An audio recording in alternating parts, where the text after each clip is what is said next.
There is no exemption, Your Then, Honor. your client, you advise your client to answer questions that are not related to the cases filed against her. Your Honor, whether to tell my Otherwise, I will follow the idea of the Honorable Paduano. I will support his contention. Congressman Ako? Maliit na lang. May I have the permission of the chair to ask the lawyer of Madam Alice Go? Please proceed. Attorney David, Good morning, Your Honor. Ay, good afternoon. Sorry. yeah. Good afternoon. You're aware of the Standard Charter case, right? Excuse me, Your Honor. You're aware of the Standard Charter case, No, Your Honor. where the court or the Supreme Court distinguished an ordinary witness from an accused. Okay, Your Honor. So in the case of Cassie Ong, she is either an ordinary witness in cases where cases are not filed against her. Tama? Yes, Your And Honor. she becomes an accused when a case is filed against her. Yes, Your Honor. Now, the Supreme Court also stated that it bears emphasizing that her right against self-incrimination may not be invoked as to questions that are beyond and or not related to these charges. I agree with that, but there is also a constitutional right to remain silent, Your Honor. Yeah, I agree with that. But Yeah, sure. it's the ruling of the Supreme Court. So There is no no, arguing may on I that. ask from you whether when we ask questions not related to the cases filed by the appropriate agencies, she is here as an ordinary witness, not an accused. Would you agree with that? I agree with that, but Then, we cannot... It's finished. Let me... Okay, Your Honor, please. Diba? You Yes, have sure. admitted it already. Now, is there an exception to that? Your Honor, please, with due respect, Thank you, Mr. Chair. may I explain, Your Honor? May I explain, Your Honor? You're replying to the... Yes, Your Honor. If it may please the Honorable Commission, Your Honor. Well, the message was clear, and Congressman Acop clearly stated and cited the Standard Chartered Bank versus the Senate Committee on Banks decision of the Supreme Court. And he has already stated that you should advise your client as to which question should be answered correctly and truthfully and honestly, questions propounded by the members. So we will give you a time later, Attorney David. Thank you. So you may proceed, Congressman Arrogancia. Thank you very much, Mr. Chairman. So I would like to repeat my question, Ms. Guo.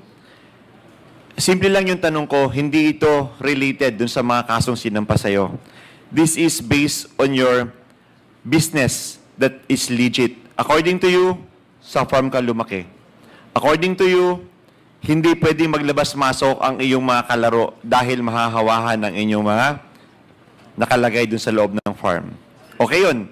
In-accept natin yun. Pero ang simpleng tanong ko sa'yo, pwede bang malaman saan nyo dinadala ang inyong mga harvest mula doon sa inyong farm na sinasabi?